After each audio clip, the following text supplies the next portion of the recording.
હવે આપણે જે પંચતત્વના પ્રકૃત વિષયની ચર્ચા કરતા હતા, જો વિષય ચાલે છે, પ્રથમ તત્વ, બીજો તત્વ, ત્રીજો તત્વ, ચતુર્થ અને પંચમ, એમાં શ્રી ગિરિરાજજી, શ્રી ગોવર્ધન અને બ્રજની ભૂમિને આજે આપણે વિચારીએ છીએ કે સાથે સાથે લઈ લે તો સારું, અને બધા જ વિષયોને આપણે સ્પર્શ કરીને આનંદથી વ્યાખ્યા થાય, ક્લિષ્ટતા ન થાય, કઠિનતા ન થાય તે પ્રકારે, પણ જરાક પ્રામાણિક રૂપમાં આચાર્ય ઉચિત વાણીમાં, પ્રમાણસભર વાણીમાં, શ્રી મહાપ્રભુજીની વાણીમાં, સંસ્કૃત વાંગ્મયની વાણીમાં ગ્રહણ આપણે કરીએ પરમ આવશ્યક છે. સૌથી પહેલાં આપણે વિચાર આવે કે આ ગિરિરાજજી કોણ અને વ્રજનું સ્વરૂપ શું? આજે મને વિનંતી પણ થઈ છે કે જરાક વચ્ચે વચ્ચે હિન્દી પણ તમે લેજો, એટલે આપણા મુખારવિંદથી હિન્દી બહુ સુંદર લાગે, તો કોઈ સ્થાને હિન્દીનો પણ આપણે અવલંબન કરીશું. તો શ્રી ગિરિરાજજી અને વ્રજનું સ્વરૂપ પ્રથમ દિવસના પ્રવચનમાં હું સ્પષ્ટ કરી ચૂક્યો કે પુષ્ટિ માર્ગી જ્યારે પદ્ધતિ હોય, શાસ્ત્રીય પદ્ધતિ કહેવાની, ત્યારે એ મુખ્યતઃ જે આધાર લે છે શાસ્ત્રના વ્યાખ્યા પ્રમાણની એ હોય કે આદિભૌતિક, આધ્યાત્મિક અને આદિદેવિક. ત્યાર પછી અક્ષર બ્રહ્મ છે, બ્રહ્માનંદ છે કે પૂર્ણ પુરુષોત્તમ પરબ્રહ્મ છે. ત્યાર પછી ઐશ્વર્ય, વીર, યશસ્વી, જ્ઞાન, વૈરાગ્ય, ધર્મ અને ધર્મીમાં કેવી રીતે બિરાજમાન છે. તે જ પ્રકારે આપણે ત્યાં ઠાકુરજીનો, શ્રી યમુનાજીનો અને શ્રી મહાપ્રભુજીનું વર્ણન કહેવામાં આવ્યો છે. ઠાકોરજીના વર્ણન આપણે પ્રથમ દિવસના વચનામૃતમાં સાંભળી ચૂક્યા, બીજા દિવસમાં સાંભળી ચૂક્યા કે આદિદેવિકત્વેન પ્રકારેણ ભાવેન સદા સર્વાત્મ ભાવેન ભજનીયો વ્રજાધિપ ચતુશ્લોકીના ધર્મના રૂપમાં પ્રથમ શ્લોકમાં શ્રી મહાપ્રભુજી વર્ણન કરી ચૂક્યા છે, આપણે સાંભળી ચૂક્યા છીએ. અને શ્રી યમુનાજીમાં બધા જ ગુણધર્મ સમાન છે. કૃષ્ણામ કૃષ્ણ સમામ, કૃષ્ણ સમાન છે, કૃષ્ણા છે, કૃષ્ણ રૂપિણી છે, કૃષ્ણના ગુણધર્મ એમાં આવેલા છે. અષ્ટવિધ ઐશ્વર્યનો શ્રી હરિરાય ચરણ આપણે જ્ઞાન કરાવે છે. એટલે સામર્થ્ય આપવું, સેવોપયોગી દેહની પ્રાપ્તિ થાય, અલૌકિક ઇન્દ્રિયો બધી પ્રાપ્ત થાય, ભગવદ લીલા જે રસ આપણામાં રહે એની પ્રાપ્તિ થાય. એ સંયોગ અવસ્થાના અને વિપ્રયોગ અવસ્થાના, બધા જ વિપ્રયોગ અવસ્થામાં બધી જ લીલાઓ જે ચાલે, એટલે વિપ્રયોગ અવસ્થાને ઝેલવાની તાકાત શરીરમાં, મનમાં વિપ્રયોગ અવસ્થાના અનુભવ કરવાની શક્તિ આપ શ્રી પ્રદાન કરે. અષ્ટ ઐશ્વર્યના રૂપમાં એને ઘણો બધો વિસ્તાર ટીકામાં કહેવામાં આવ્યો છે. કાલે શ્રી યમુનાજી વિશે વિશદ આપણે વર્ણન કરી ચૂક્યા છીએ. શ્રી યમુનાજી રાસના પણ સ્વરૂપ છે. શ્રી યમુનાજીથી પ્રભુ સદા પ્રસન્ન હોય, શ્રી યમુનાજીથી સ્વામીજી પ્રસન્ન હોય, ચંદ્રાવલીજી સખીઓ પ્રસન્ન હોય. શ્રી યમુનાજીના કૃપા બલથી જ ઠાકોરજીની પ્રાપ્તિ થાય. સ્વભાવ વિજયો ભવેત વદતિ વલ્લભ શ્રી હરેના રૂપમાં અંતમાં ફલશ્રુતિ કીધી. એટલે કહેવાનું તાત્પર્ય કે શ્રી યમુનાજીના સ્વરૂપને સમજવામાં પણ જે અવલંબન કર્યું તે પણ આદિભૌતિક, આધ્યાત્મિક અને આદિદૈવિક અને ષટગુણ ધર્મ ધર્મી સ્વરૂપમાં. ત્યાર પછી શ્રી ગુસાઈજી કૃપા કરીને સર્વોત્તમ સ્તોત્રના ગ્રંથના માધ્યમથી અને વલ્લભાષ્ટકના માધ્યમથી, સાથે સાથે સ્મૃતકૃષ્ટ પ્રેમામૃતના માધ્યમથી શ્રી મહાપ્રભુજી શ્રી વલ્લભનું સ્વરૂપ પણ સમજાવે છે. તે પણ આવી રીતે સમજાવે છે કે અલૌકિક અગ્નિ, આદિદેવકત્વ સ્વરૂપ અને પુષ્ટિ માર્ગની ભાવના એ બતાવવાવાળા અને શુદ્ધાદ્વૈત સંપ્રદાયની ના પ્રવર્તકાચાર્ય, તે નામ, રૂપ અને ગુણમાં આપણે સ્પષ્ટ કર્યું. અને જ્યારે મંગલાચરણ કરે બ્રજભૂમિના સંદર્ભમાં, ત્યારે શ્રીમદ વૃંદાવનેન્દુ પ્રકટિત રસિકાનંદ, જે રસિક છે, આનંદ સ્વરૂપ છે, શ્રીમદ વૃંદાવનેન્દુ પ્રકટિત, જે ઇન્દુ હોય કહેવામાં આવે ચંદ્રમાંથી. ઔષધિ નામ અધિપતિ ઇન્દુ, ચંદ્ર છે ઔષધિનો અધિપતિ છે. જ્યારે ચંદ્રમાં ઉદિત થાય ત્યારે એમાંથી અમૃત વૃષ્ટિ થાય છે. તો આપણે જે ભક્તો છે બધા, એનું પોષણ એ અમૃતથી થાય. જે આપશ્રીના ચરણારવિંદ છે, એમાં જે નખચંદ્ર છે, એમાંથી પણ સુધાની વૃષ્ટિ થાય છે, સુધા પ્રાપ્ત થાય છે ભક્તોને. અને આપશ્રીનું જે સામર્થ્ય છે, અઘોગતમ રસાવતમ કલિભુજંગ માસાદતમ જગત વિષય સાગરે પતિતમ સ્વધર્મે રતમ યદિ ક્ષણ સુધાનિધિ સમુદતો અનુકંપામ પ્રતાદમ મૃત્યુમક કરો શરાક્ષરણમસ્તુ મેં તત્પદમ. ચરણારવિંદનું સામર્થ્ય કહેવામાં આવ્યો સુધાનિધિ. જરાક છાંટા એમાં મળી જાય, જરાક દર્શન પ્રાપ્ત થઈ જાય, અમૃતનો આસ્વાદન થઈ જાય. કેમ કે જીવ કેવા છે? અઘોગતમ રસાવતમ કલિભુજંગ માસાદિતમ. પાપમાં પડેલા છે બધા, ભુજંગ રૂપી સર્પ બધા એમને ઘેરીને કુંડલી મારીને બેસ્યો હોય. જગત વિષય સાગરે પતિત સ્વધર્મે રહેતમ. જે જગતનું આ વિષય સાગર છે એમાં બધા પતિત છે, કોની તાકાત કે એમાંથી બહાર એમને કાઢી શકે. યદિ ક્ષણ સુધાનિધિ સમુદતો અનુકંપામૃતાદ અમૃત્યુમોક કરચ્છરાક્ષરમસ્તુ મેં તત્પદમ. શ્રી ગુસાઈજીનો કેટલો સુંદર શ્લોક, કેટલી સુંદર ભાવના છે. શ્રી વલ્લભના ચરણારવિંદમાં તાકાત છે, સામર્થ્ય છે કે બ્રજભૂમિની અલૌકિકતાને આપણે દર્શન કરાવે, પોતાનું સ્વરૂપને આપણે દર્શન કરાવે. અને શ્રી ગુસાઈજીની આ સામર્થ્ય છે, આપણા પર કૃપા છે.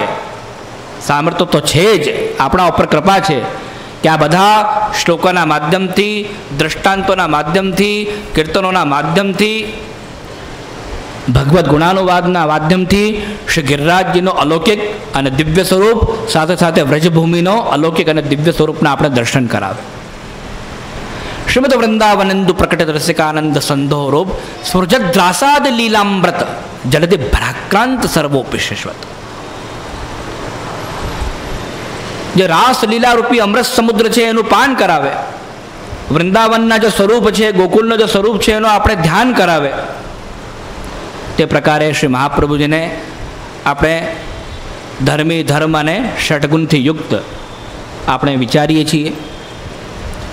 અને કયા પ્રકારથી જે પુષ્ટિમાર્ગી દ્રષ્ટિકોણ આધ્યાત્મિક દ્રષ્ટિકોણથી જુદો છે અને કયા પ્રકારથી અદ્વૈતથી શુદ્ધાદ્વૈત જુદો છે એ પણ આપણે દર્શન કરાવે છે. એ પણ શ્રી આચાર્યચરણની સામર્થ્ય છે. માયાવાદિ કરીન્દ્ર દર્પ દલને ના સિંધુરાજોદ્ગત શ્રીમદ ભાગવતાખ્ય દુર્લભ સુધા સુધા વર્ષેણ વેદોક્તિભિ कैसे प्राप्त होगा राधा वल्लभ सेवया तदुदित प्रेमनो पदोषैरपि वल्लभ नाम ध्येय सदृश भावी न भूतोस्यपि. मायावादि करीन्द्र दर्प दलन नासिंदुराजोद्गतः श्रीमद भागवता के दुर्लभ सुधा. જે શ્રીમદ ભાગવતમાં શ્રી સુબોધનીજી આપણી ઈશ્વરને વ્યાખ્યા કરી, ટીકા કરી. દુર્લભ સુધા વર્ષેણ, ત્યાં પણ અમૃતની વાત કહેવામાં આવી. વેદોક્તિભી, જે વેદ કે છે તે પ્રકારથી. અને શું કે છે વેદ? કે રાધા વલ્લભ સેવયા. આજે આનંદ ક્યાંથી પ્રાપ્ત થાય? રાધા વલ્લભ સેવયા, જે રાધાજીને પ્રિય છે. કેમ કે રાસમાં તો સ્વામિનીજીનો ખાસ મહત્વ હોય. નચવન શીખવત પ્યારી પિયા કો. કોની તાકાત છે? ઠાકુરજી કેવા નટ વર છે, નૃત્યની બધી મુદ્રાઓમાં જાણકાર છે. છતાંય જે પ્રેમથી વશીભૂત થયા અને સ્વામિનીજી પ્રેમથી કહે, બધા સખીઓ કહે કે તમે રાસનો દર્શન કર્યા હોય બ્રજયાત્રામાં કે અથવા કોઈ રાસ કો સમય વહે ગયો હૈ, પ્યારીજી પધારો, પ્યારેજી પધારો. તો નચવન શીખવત પ્યારી પિયા કો, એ સામર્થ્ય કોની છે? શ્રી સ્વામિનીજીની સામર્થ્ય. કોની સામર્થ્ય? ઠાકુરજી નૃત્ય શીખાવે. નચવન શીખવત પ્યારી પિયા કો કીર્તનમાં આવે છે. તો એ જે નૃત્ય થયો, રાસ થયો, કયા સ્થાન કયા સ્થળ ઉપર થયો? એ દિવ્ય ભૂમિ કઈ? વ્રજ. દાનાદિક રાસાદિક લીલા એના ઘણા બધા સ્થાન છે. શ્રી ગિરિરાજજી છે, શ્રી ગિરિરાજજીની તરેટી છે, ચંદ્ર સરોવરનો રાસ છે, વૃંદાવનનો રાસ છે. વૃંદાવન પણ 3 પ્રકારના છે. આદિ વૃંદાવન છે, મધ્ય વૃંદાવન છે. તે પ્રકારે ઘણા બધા સ્થાન રાસના છે, ઘણા બધા સ્થાન હિંડોળાની લીલાના છે, ઘણા બધા સ્થાન દાનની લીલાના છે. અને બધી લીલા રસરૂપા છે, રસાત્મક છે, જેમાં ડૂબીને બધા જ બ્રજભક્તોએ ને અવતારી દશામાં અને અનવતારી દશામાં આપણે શ્રી વલ્લભની કૃપાથી એનો રસનો પાન કરીએ છીએ. તો વ્રજનો જે સ્વરૂપ છે એની વ્યાખ્યા પણ આદિભૌતિક રૂપમાં આપણે જઈએ તો જેમ આપણે જે ભૂમિ જોતા હોય તે પ્રકારે આપણે જોઈએ. આધ્યાત્મિક સ્વરૂપમાં મોક્ષદાયિની છે, મુક્તિની પ્રાપ્તિ પણ કરાવે છે. કેમ કે બ્રજમાં ઘણા બધા સંપ્રદાયના લોકો છે, મતવાળા લોકો છે, ઘણા બધા પોતાનું મત છે. તે પ્રકારે જે મોક્ષને મુખ્ય માનવાવાળા છે, આવા પણ મહાપુરુષો ત્યાં બિરાજમાન છે. જાગૃત ભૂમિ તરીકે જો જોતા હોય આવા પણ છે. ને ત્યાર પછી આવે એક ભક્ત કેટેગરી. એક ભક્તની દ્રષ્ટિએ, અને જે પણ કોઈ જ્ઞાની પણ ત્યાં આવે, ધ્યાની પણ ત્યાં આવે, યોગી પણ ત્યાં આવે, એ ભક્તની દ્રષ્ટિકોણથી જ વ્રજને જોતો હોય આવશ્યક છે. એનો પ્રસંગ આપણે ઉદ્ધવની લીલામાં જોતા હોઈએ છીએ. ઉદ્ધવજી પરમ જ્ઞાની છે. ઠાકુરજી મોકલે કે જાઓ, બ્રજની જે ગોપિકાઓ છે અનપઢ છે, પઠિત નથી, ગવારન કીર્તનમાં આવે છે, ગવારન છે, ગ્વાલિયા બધા છે, એ કોઈ પઠિત નથી, બેચારા દૂધ દહીં બેચે અને કામ ચલાવે. અને તે નાધીત શ્રુતિગણા નોપાસિત મહત્તમા શ્લોકના માધ્યમથી પણ કહેવામાં આવ્યો છે. અને કોને કહે છે પણ ધ્યાન રાખજો, જે શ્રુતિરૂપા છે, જે બધી ઋચાઓ છે, જે બધા મુનિઓ મંત્ર દ્રષ્ટાર જ મુનિઓ છે, જેમને શ્રી રામને દર્શન કર્યા પછી પ્રમદા ભાવ ઉત્પન્ન થયા, આવા બધાને ઠાકુરજી કહે છે કે ભાઈ તમે જાઓ અને ગોપિકાઓને સમજાવો. શ્રીમદ ભાગવતજીમાં સુંદર પ્રસંગ આવે છે. તો બ્રજમાં આવ્યા અને પોતાનું જ્ઞાન કે આ તો બ્રહ્મ છે, પરબ્રહ્મને તમે કેમ એવા એમના પાછળ તમે એકદમ ગાંડા થયા છો. અને ગોપીઓ પછી જે જ્ઞાન આપ્યો, ત્યારે પછી ઉદ્ધવને બ્રજનો સ્વરૂપ, બ્રજનો પ્રેમ, બ્રજની રજ, વૃક્ષ, લતા, ગુલ્મ, ઔષધિ આદિ આ જે ભાન થયો અલૌકિકતાનો, એ બ્રજની ભૂમિનો પ્રતાપ કહેવાય. તો બ્રજપતિ જે છે એનું ભાન થાય. કોઈ પાંડિત્ય હોય, કોઈને વેદનું જ્ઞાન હોય, પછી વેદની પ્રકારે ક્રિયા ન હોય, ક્રિયા હોય તો તે પ્રકારે ભાવ ન હોય. તો રાધા વલ્લભ સેવયા, તે પ્રકારે બ્રજનો ભાવ પણ આપણે ત્યાં કહેવામાં આવ્યો છે, વલ્લભના સ્વરૂપમાં સમજાવવામાં આવ્યો છે. હવે વ્રજ શબ્દના સમજવા પહેલાં આપણે એક જરાક કઠિનતામાં આપણે પ્રવેશ કરીએ. સંસ્કૃત સાહિત્ય ખૂબ સુંદર વાત કહે છે કે વ્રજ શબ્દ કેટલા પ્રકારથી આપણે ત્યાં વપરાય છે. ઉપસર્ગેણ ધાત્વાર્થો બલાત અન્યત્ર નિયતે પ્રહાર, હાર, સંહાર, પરિહાર, વિહારવત. જે ઉપસર્ગ લાગતું હોય એનાથી જુદા જુદા અર્થ કોઈ પણ એક ધાતુના થતા હોય. એનું દ્રષ્ટાંત આપે છે કે હાર શબ્દ લો, એમાં પ્ર લગાવ તો પ્રહાર થઈ જાય. પ્રહાર, હાર, સંહાર, સંહાર સમ ઉપસર્ગ લગાવો. સંસ્કૃતના વ્યાકરણમાં પ્ર પર અપસમન અનુ અવને સનિર દોષ દુર વી આંગ ની અધિ અપી અતિ સૂત આ પ્રકારે ઉપસર્ગ કહેવામાં આવ્યા છે. ઉપસર્ગથી અર્થ ચેન્જ થઈ જાય. તો ઉપસર્ગે ને ધાત્વાર તો બલાત અન્યત્ર નિયતે, એ તાકતથી ખેંચી લે છે. પ્રહાર, હાર, સંહાર, પરિહાર, વિહારવત. વિહાર થાય, હાર થાય, સંહાર થાય, પ્રહાર થાય. તે પ્રકારે સૌથી પહેલાં તો વ્રજ શબ્દ છે ને વ્રજ ધાતુ છે. વ્રજ એટલે ઠાકુરજીની અલૌકિક ભૂમિ. વ્રજ એટલે ગૌશાલા, વ્રજ એટલે ચાલવું, વ્રજ એટલે પધારવું, વ્રજ એટલે આવવું, વ્રજ એટલે દિવ્ય ભૂમિ, વ્રજ એટલે આદિદેવિક ભૂમિ, વ્રજ એટલે ઠાકોરજીનો લીલા સ્થાન. રૂપ નામ વિભેદેન જગત ક્રીડતી યો યતઃ, યો જગત ભૂત્વા ક્રીડતી, જ્યાં રમે છે પોતાનું નિજ સ્થાન, પોતાની નિજ ભૂમિ, સર્વ તીર્થથી ઉત્તમ, શ્રેષ્ઠ અને સર્વોત્તમ તે ભૂમિનું નામ શું? વ્રજ. અને જ્યાં ગાયો વિરાજમાન હોય તે વ્રજ, એટલે ગૌશાલા હોય તો પણ વ્રજ, અત્યધિક ગાયો હોય તે વ્રજ, ગાયોની ભૂમિ હોય તે વ્રજ, જે ગોવાળિયાઓ જ્યાં રહેતા હોય તે વ્રજ.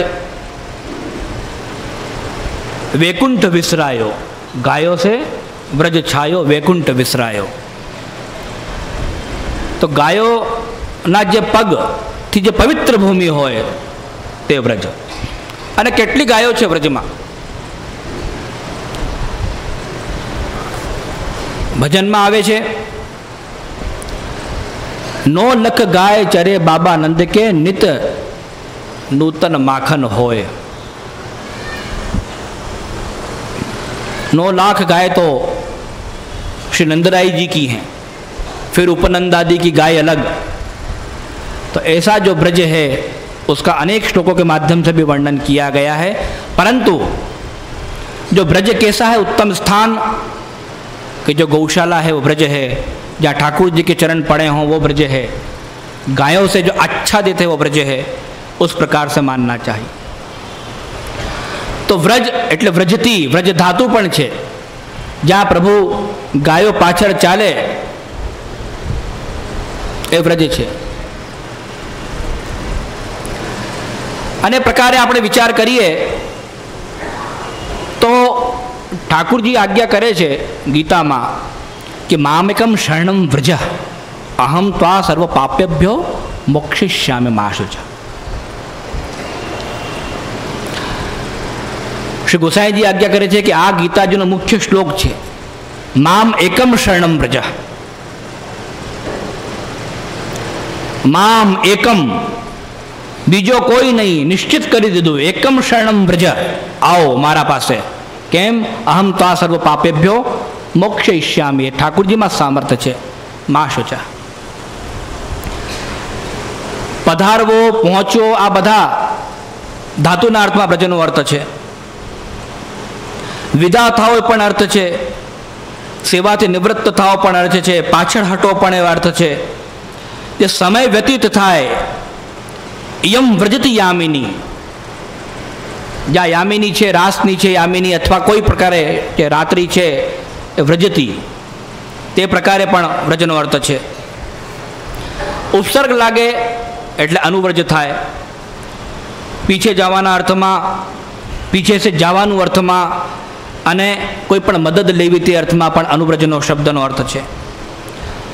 પરિવ્રજ ઉપસર્ગ લાગે પરી, અને પરિવ્રાજકાચાર્ય ખૂબ પ્રસિદ્ધ શબ્દ છે. જે સાધુ હોય, સાધુ અને ત્યાગ કરીને ફરતા હોય એ પરિવ્રાજક કહેવાય. એની ખૂબ સુંદર વ્યાખ્યા શાસ્ત્રોમાં કહેવાય. પરિવ્રાજક કોણ, પરમહંસ કોણ, હંસ કોણ, અવધૂત કોણ, વૈરાગી કોણ, વાનપ્રસ્થી કોણ, સંન્યાસી કોણ, જુદા જુદા લક્ષણ છે. ને આપણે તો શરતોનો, આપણે તો શબ્દનો અર્થ પણ બદલી દઈએ છીએ ને શબ્દ પણ બદલી દઈએ છીએ. કેટલા બધા શબ્દોનો અર્થ આપણે વ્યંગમાં લઈ લઈએ છીએ. ગુરુ શબ્દ દાખલા તરીકે હું ખૂબ કહું છું, ગુરુ શબ્દ બહુ સુંદર શબ્દ છે. શ્રી કૃષ્ણ જ્ઞાન દો ગુરુ હો, શ્રી મહાપ્રભુજી. ને આપણે જ્યારે બેસ્યા હોય ને ત્યારે આપણે મસ્કરી, આ તો ગુરુ છે અને આ તો ગુરુ ઘંટાલ છે. આખો અર્થો અનર્થમાં થઈ જાય. વ્યંગ કરીએ કોઈને તો આપણે કહે યાર કોણ, આ તો બહુ ગુરુ માણસ છે. એટલે ગુરુનો અર્થ જ જતો રહે, અને એમાં ગુરુ ઘંટાલ લગાવી દો તો પછી આખો અર્થ જ જતો રહે. કેટલો સુંદર શબ્દ છે આ, કે ભક્ત છે. અને મંદિરે ભાર મસ્ખરિયા બેસા હોય, કોઈ યુવાનિયા મંદિરે જાય, અરે આગળ તો ભગત છે. ભગતનો અર્થ એટલે ગાલીના અર્થમાં આવી જાય. કોઈ યુવાનીઓ જતો હોય મંદિર કે આ ભગત છે તો ગભરાઈ જાય બિચારા કે બધા મને ભગત ભગત કરશે ગામમાં તો શું થશે, મારી શાદી થશે કે નહીં, એ પણ વિચાર આવવા લાગી જાય. આવા ઘણા બધા પ્રસંગો અમારે સાથે થયા છે, અમારા મિત્ર મંડળ સાથે પણ થયા છે. એટલે યુવાનીઓ મંદિર આતે ગભરાઈ જાય. તો ભગત એનું અર્થ આખો ચેન્જ થઈ જાય. તો અર્થ શું છે અને અર્થનું મહત્વ શું છે અને કયા સ્થાને અર્થ શું વપરાય છે. પરિવ્રાજક ત્યાગ કર્યો હોય, ભગવત ચિંતનમાં જ્ઞાનમાં સંલગ્ન હોય તે પ્રકારે પણ વ્રજનો અર્થ કહેવામાં આવ્યો છે. સમુચ્ચય અને સંગ્રહના અર્થમાં પણ વ્રજ શબ્દ વપરાય છે. માર્ગના અર્થમાં પણ વ્રજ શબ્દ વપરાય છે. વ્રજનાથ વ્રજતમ વ્યાપ્તિ, જે વ્યાપકનો અર્થ હોય વ્રજ છે. બહુ સુંદર એનો ભાવ છે કે વ્રજ એટલે વ્યાપક. જે ઠાકોરજીની લીલાની ભૂમિ છે એની કોઈ સીમા નથી. આપણે જે સીમા જોઈએ છે આપણા માટે છે. વ્રજ કમલાકાર છે, કમલના ઉપર ઠાકોરજી સદા બિરાજમાન હોય છે. કાલે પણ એમની વ્યાખ્યા શ્રી ગોકુલનાથજીના સ્વરૂપમાં મેં કરી હતી અને બધા સ્વરૂપમાં શ્રેષ્ઠમાં જે કમલ ધારણ કર્યું છે એમાં પણ આપણે કરી હતી. ને વ્રજ જે કમલાકાર છે તો કમલનો શું સ્વભાવ છે કે જ્યારે સૂર્ય ઉદય થાય ત્યારે કમલ વિકસિત થાય છે અને પછી બંધ થઈ જાય છે.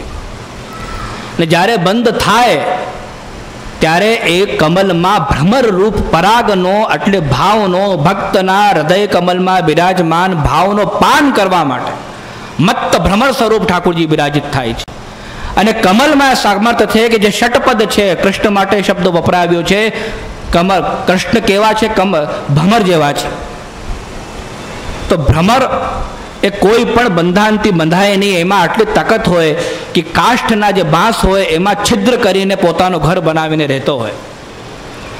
પણ કમલનો જે પાશ હોય, પ્રેમનો પાશ, એમાં એ બંધાઈ જાય છે. એટલે ब्रज को जो ठाकुर है ब्रज के सिवाय कहीं जावे नहीं. सदा हम तुम ब्रज में डोलें, एक बहुत सुंदर एक दान लीला कुम्मन दास जी की आती है. गोकुल की ब्रजनार दयो बेचन जाए. थोड़ी सी व्याख्या हिंदी में कर रहा हूँ आपका आग्रह इसलिए. तो ब्रज के भाव को दृष्टिपात करने के लिए बहुत सुंदर एक दृष्टांत है कि जब कुम्मन दास जी ने दान लीला गाई, खूब आनंद से श्री गोसाई जी श्रवण कर रहे थे. गोकुल की ब्रजनार दयो बेचन जावे, खूब उसमें रस की उत्पत्ति हो रही थी. और जैसे कि दान लीला का प्रसंग है कि उसके अंदर तो वाद विवाद संवाद गोपिकाओं का चलता है ठाकुर जी के साथ में. तो ठाकुर जी के पूरा वर्णन उसके अंदर परम ब्रह्म के बधे जो सब जो कार्य हैं उस कार्य के रूप में किया गया है. जब गोपिकाएं उल्हाना देती हैं, ताना मारती हैं कि अरे आप जो ऐसे बलवंत हो तो फिर क्यों यहाँ ब्रज में हो, जाओ मथुरा और कंस को मारो. तब ठाकुर जी उसका उत्तर बहुत सुंदर देते हैं कि करने हैं बहुकाज, बहुत काम करने हैं, जो एक बार मैं यहाँ से मथुरा गया तो वापस नहीं आऊँगा. जैसे ही ये शब्द श्री गोसाई जी ने सुने, आप श्री को मूर्छा आ गई. सब लोग घबराए. सबने कहा कुम्मन दास जी तुमने ऐसा क्या गा दिया ये. श्री गोसाई जी सावधान हुए, सावचेत हुए और कुम्मन दास जी ने पंक्ति गाई कि सदा हम तुम इस ब्रज में डोलें. तो ये जो सदा हम तुम ब्रज में डोले जो स्वरूप है, ये ब्रज का स्वरूप है, जिसको अपने यहाँ 11 वर्ष और 52 दिन की लीला के अंदर मान्य किया गया है. ये ब्रज को ठाकुर. तो ये भाव, रस का भाव, तो ब्रज के स्वरूप, ब्रज की भूमि को सनात करने वाले स्वरूप, जब ब्रज के साथ नाथ जुड़ जाता है तो ब्रज के नाथ हो जाते हैं. ब्रज के संग अधीश जुड़ जाता है जो ब्रजाधीश हो जाते हैं. तो ब्रज के राजा कौन? पुष्टि पुरुषोत्तम प्रभु, જે કૃપા કરવા માટે જ માત્ર પ્રકટ થયા છે એ બ્રજના અધિપતિ છે. તે પ્રકારે પણ બ્રજનો મહાત્મ્ય કહેવામાં આવ્યું. ત્યાર પછી પ્રમાણ રૂપમાં ખૂબ સુંદર એક ભાવ જે વિદ્વાન લોકો પ્રકટ કરે છે એ પણ સાંભળવા જોવી છે. શ્રીમદ ભગવદ્ ગીતાના મહાત્મામાં ખૂબ જ સુંદર રૂપમાં કાયમ દરેક વક્તા શ્લોક બોલતા હોય છે. સર્વોપનિષદો ગાવ દુગ્ધા ગોપાલ નંદન. હવે જે પાર્થ છે એને કહેવામાં આવ્યું વત્સ પાર્થ સુધીર ભોક્તા દુગ્ધમ ગીતામૃતમ મહાત. ખૂબ પ્રસિદ્ધ શ્લોક છે. શ્રીમદ ભગવદ્ ગીતાના મહાત્મામાં પ્રત્યેક વક્તાઓ ખૂબ આનંદથી એનું વ્યાખ્યાન કરે છે. પણ જ્યારે આપણે વ્રજ શબ્દની વ્યાખ્યાથી એનું વ્યાખ્યાન કરીએ ત્યારે ખૂબ સુંદર ભાવ એમાં પ્રકટ થાય છે કે જે ગીતા છે, ગીતા કેવો છે? ગ્રંથ, પ્રમાણ અને અમૃત સ્વરૂપ. સર્વોપનિષદો ગાવા, અને એને જે ગાયને ઉપનિષદ જે બતાવે છે એને દોગ્ધા એટલે એને દોહન કરવાની સામર્થ્ય કોનામાં છે? પુષ્ટિ પુરુષોત્તમ, પૂર્ણ પુરુષોત્તમ, પરબ્રહ્મ, પરમાત્મા શ્રી કૃષ્ણ એટલે ગોપાલ નંદન. વત્સ પાર્થ સુધીર ભોગતા, એ કૃપા કરીને એ પાર્થને બધું બતાવે છે. એટલે પાર્થના માધ્યમથી આપણે બધા જે જીવ છીએ એને કૃપા પ્રાપ્ત થાય છે અને ગીતામૃત રૂપ. હવે એમાં બહુ સુંદર ભાવ કહેવામાં આવ્યો કે જે ઉપનિષદ છે એ છે ગાયો. ગાયોમાં બધા દેવતાનું વાસ અને ગાયોનો નિવાસ એ વ્રજ. દોહન કરવાની સામર્થ્ય કોનામાં? કોણ? શ્રી કૃષ્ણ. શ્રી કૃષ્ણ સિવાય આ ઉત્તમ જ્ઞાન કોઈ પ્રાપ્ત કરાવી શકતા નથી, એને સામર્થ્ય નથી કોઈ પણ દેવમાં. અને જે દૂધ છે એ ગીતા એટલે જ્ઞાન, એટલે કર્મ, અને એનાથી ઉપર જ્ઞાન કર્મથી પ્રાપ્ત થતી ભક્તિ એ બતાવે છે આપણે શ્રીમદ ભાગવતજીના મહાત્મામાં. અને જે વ્રજ છે એટલે ગૌશાલા, અને ઉપનિષદ જે ગાયો છે એની ઉપસ્થિતિ એટલે ઊભા રહેવાની જે સ્થાન છે એ છે બ્રજની ભૂમિ, ગૌશાલા. ઉપનિષદોમાં જે ભગવત રસરૂપી જે જ્ઞાન છે એ રસ્તો વ્રજમાં જ છે. એ પણ વિદ્વાનો આ શ્લોકના માધ્યમથી સ્પષ્ટ કરે છે. ને આપણે ત્યાં કીર્તનમાં પણ કહેવામાં આવ્યો, હરિરસ વૃંદાવંતે આવ્યો, ભગવદી જન પીબન કારણ શ્રી વ્રજનાથ પઠાયો. હરિરસ વૃંદાવંતે આવ્યો, બાંટ લિયો અપની અપની રુચિ, જો જાહે મન ભાયો. ઘણા બધાના વિચારકો ભક્તો ત્યાં થયા છે બ્રજમાં. ઘણા પ્રકારના ભક્તિ માર્ગી ત્યાં આપણે સેવા જોવામાં આવે છે. બધા છે ભક્તિ માર્ગી, બ્રજની ભાવનાથી ભૂષિત છે. પણ એમાં સ્પષ્ટ કીધો સુરદાસજી કે જો ચાહે સો મન ભાયો. अपनी अपनी रुचि બધા જે વિદ્વાનો હતા, વિચારકો હતા, મહાનુભાવ હતા, ભક્તો હતા, એ બાટી લીધો. सूरदास प्रभु रसिक विनोदनी सो रस रसिक न पायो. ब्रजनी भूमि केवी है? श्री राधा कृष्णनी, राधा माधवनी, श्री स्वामीजी युक्त श्री कृष्णनी रस प्राप्त करवानी भूमि ए रसिक ने प्राप्त थाय. जे रसिक होय ते प्राप्त थाय. एटले श्री हरिराय चरण पोतानी छाप शू राखे छे? रसिक प्रीतम. पुष्टि मार्गना 5 तत्व नित गईए. आ 5 तत्व रसात्मक है, रसरूप है, रसनी ए प्रकारे આપણે ત્યાં વર્ણન કરવામાં આવ્યો છે.